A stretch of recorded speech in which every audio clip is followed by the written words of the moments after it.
Hello, I am Rostow Ravanan from Alfahive. Cybersecurity threats have emerged as one of the most scary problems for all of us over the last few years. No matter whether you're a small, medium, or large enterprise, or a non-profit, or even a government body, everybody is affected by this problem. I'm excited to chat today with Loic Jegousse, whose experience and expertise will help us understand this problem better. Loic, can you share with us your background and experience in the field of risk management and how you got started in this industry? Thank you, first of all, Rostow, for this opportunity to share some thoughts about the common challenges in the industry with respect to cyber risk management. With respect to my own background, from an academic standpoint, I started up in a science field. I actually was trained as a mechanical engineer with a specialization in control systems, but I wanted to work in the finance world, so I did a master in business administration, and that got me started in the field of technology risk management. Now, in terms of my own experience, from a very young age, I'm part of the generation who had a computer at home. And when I was in university, the internet and the World Wide Web was all the rage. And so we had this promise of an utopian future with accurate information to everybody. But at the same time, we also grew increasingly concerned with our excessive reliance on technology and the risk associated with it. So in terms of my career, I moved across various worlds. I started up in audit, both in financial statements audit and internal audit. Then I moved to more like first line of defense type world in IT controls and information security. And for the past 10 years or so, focusing more on independent risk management as part of the second line of defense. And during my career, I was able to use my risk management mindset to solve business problems that are either very directly related to technology or indirectly related, such as client experience and all things that organizations care for in terms of achieving all their objectives. That was very insightful. Thank you for sharing that. In your opinion, what are the biggest challenges you face as a senior risk executive in the banking sector, particularly in relation to cyber risks? So first of all, let me say that those are my personal views, and they should not be interpreted as the views of my past or current employers. And I'm going to speak about common challenges in the financial sector, as I've seen from over 20 years of experience in this respect. And I will start up with something a little bit funny in terms of reminding William Sutton, who was a FBI most wanted criminal, and he was robbing banks, and he was asked the question why, and he answered, because that's where the money is. And in many ways, this remains true today, even though the world of financial institutions have changed a lot. They've always faced significant risk with respect to their role. But since the move to data and digital, money is data and data is money. And information has to be protected against confidentiality, integrity, availability, and continuity threat, against a threat landscape that has no boundaries, an array of threat vectors from small criminals to organized crime to nation states. And the environment in which financial institutions operate is far from static, as there is increased competition from non-banks, such as the fintech, and not changing is not an option, and any change introduces some risk to the IT environment. And even the geopolitical context is increasingly volatile, and we see an increased interdependence between third parties and fourth parties. And in all of that, you also have increased regulatory oversight. So when you look at typical challenge in the banking sector or financial institutions, the pressure on cybersecurity remains an existential one. And we are all in a race, and every single organization is trying to keep up and try to run at least as fast as the other ones. And in that environment, in cybersecurity, there are many things to get right, from your awareness to having the right environment, the right budget, the right culture, a very strong incident response plan, but very, very importantly, and we will focus on that in the next topic of discussion, the importance of the management discipline of evaluating internal controls. That was some really interesting points you made. Thank you, Loic, for that. But moving to the next question, how do you generally approach the process of translating control complexity into risk insight? What are the typical challenges you see in evaluating the effectiveness of controls within an organization? Are there any specific techniques or practices that you find helpful? Indeed, controls assessment is critical to any good cyber program because controls are a good predictor of future risk. And the art for any professional has always been to be able to meaningfully tailor a control framework to the business context, understand the interplay between controls, understand the value of assets. There are a lot of good control frameworks out there in the industry that have evolved: NIST, CSF, ISO, critical security controls. They do a very good job at setting the standard for what a good control looks like. And generally, it means if you don't meet the standard, you have a higher risk. The key for any organization is to choose the framework that relate to most of them, refrain from the temptation to customize it too much and denature it, and then adopt a risk taxonomy that will be able to translate and group control gaps into common risk. There are many challenges arising from assessing controls in large organizations. The first one is the volume of the work that keeps increasing as there is increased scrutiny and pressure to assess controls across business line and suppliers, third-party vendors. And by prioritizing the work, it can lead to blind spots. Some areas may be deprioritized or not reassessed very often. A second common challenge is around the rigor to be applied in executing a control assessment, as it can be tempting to assess the operating effectiveness with just yes and no answer, with just a few good samples of execution, and also needs to consider the control in the end-to-end process or the end-to-end environment. Another challenge is the multiplications of those assessments, because you may need on more than one assessment to get the full picture. For example, in a third-party context, you may rely on a SOC 2 report that gives you some good information to begin with, but it has to be complemented with other sources of information. And in all of that, another challenge is the shortage of qualified resources to effectively assess controls. It's no secret that we have a talent war in cyber, and it is particularly challenging for organizations to find individuals who have the right combination of skills between cybersecurity, controls, and all the soft skills that are required to do the work effectively.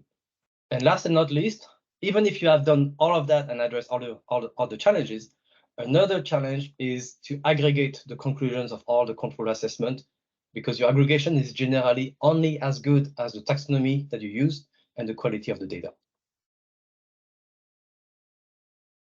Thank you. That was really interesting. Moving from that, can you highlight some of the common day-to-day challenges that one encounters when it comes to risk management, and how do you navigate through them?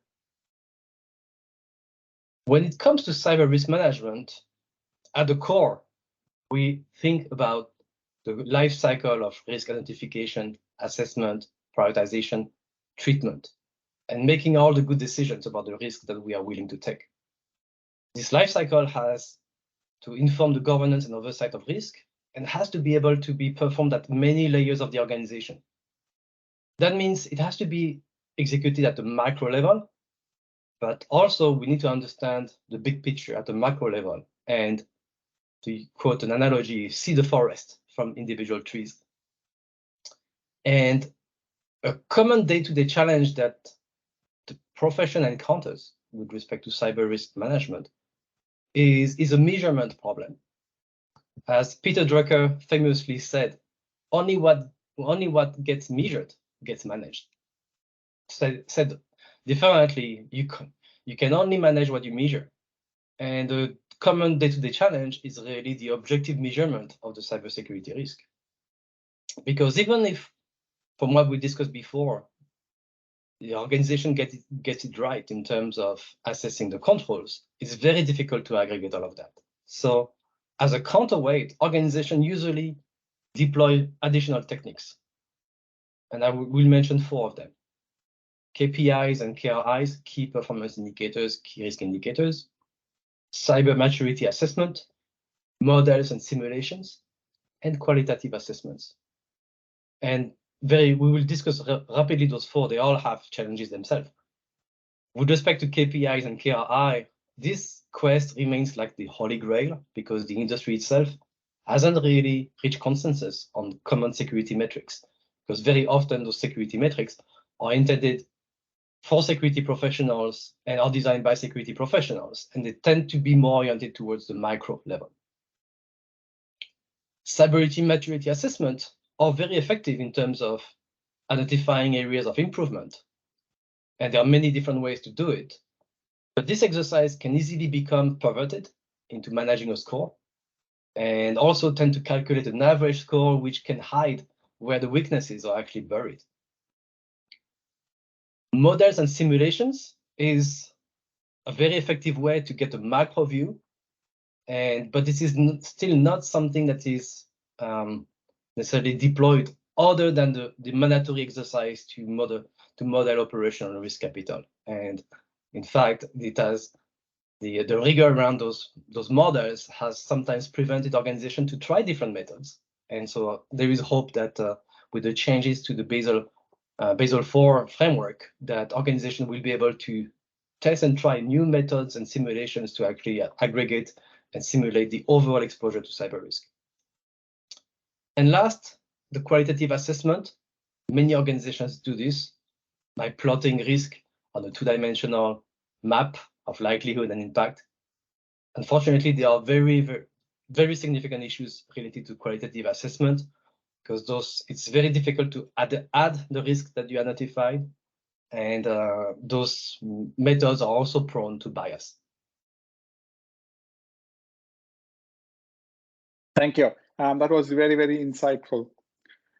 Moving to the next question. In your opinion, what are the key factors that contribute to qualitative risk reporting? How can organizations move towards a more quantitative and data-driven risk reporting? Qualitative risk measurement using risk scores, risk maps, heat maps, it has been going on for a long time, and it is actually quite entrenched in the culture and even promoted by many organizations like NIST, COBIT, or WASP. Unfortunately, some academics have demonstrated some of the issues and problems using those approaches. For example, Douglas Hubbard talks about the issue of range compression leading to suboptimal risk decision making. And he actually demonstrates that depending on how your map is structured, you may not prioritize the most important risk.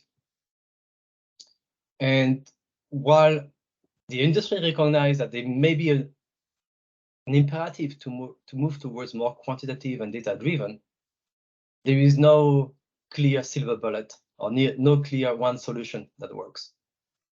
And in my opinion, for organizations who want to take the step towards more quantitative and data-driven risk reporting, there needs to be a few acknowledgements. The first acknowledgement is that there are two discussions about cyber risk management. There is one at the macro level, which is more in the controls world, and there is another one at the macro level with different audiences, different set of techniques. With the macro level more oriented towards the C-level executive and the board, and the macro level more for day-to-day conversation about cyber risk. The second acknowledgement is that the qualitative approach alone does not effectively address the measurement of cyber risk at the macro level. And accepting that those qualitative approach needs to, they may have a place for education, but it's not scientific and robust enough to do the job. The third acknowledgement is that only quantitative approach can address big questions such as a return on investment on new controls, and how can we demonstrate the value that those investments are providing to the organization. And accepting that the path to quantitative measurement is not an easy one, because it may require as well a different set of skills and different set of tools than the teams already has.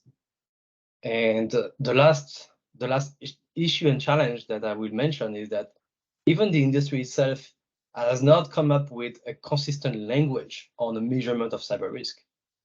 As if you look at, again, Douglas Hubbard, in terms of how he defines measurement, he defines it as observation that quantitatively reduce uncertainty, which is a very specific reference to how we can use Bayesian methods to actually quantify the risk given new information. Even the risk itself, sometimes we can see that we can articulate a risk about a threat affecting an asset with various attributes, but in quantitative word, we generally want to express a risk as a probability that an event will result in a loss of X or more, given a confidence interval of, let's say, 90%. And that introduces a certain rigor in terms of expressing the risk. And it continues there, even the vulnerability that is considered in IT and cyber setting kind of as a general weakness, when in quantitative techniques, a vulnerability is a probability that a threat agent actions will result in a loss. So all those issues combined determine that I am convinced that the industry has to move towards more quantitative, but the path to get there is not a straight line. And we certainly need all together to continue to make efforts towards trying new techniques.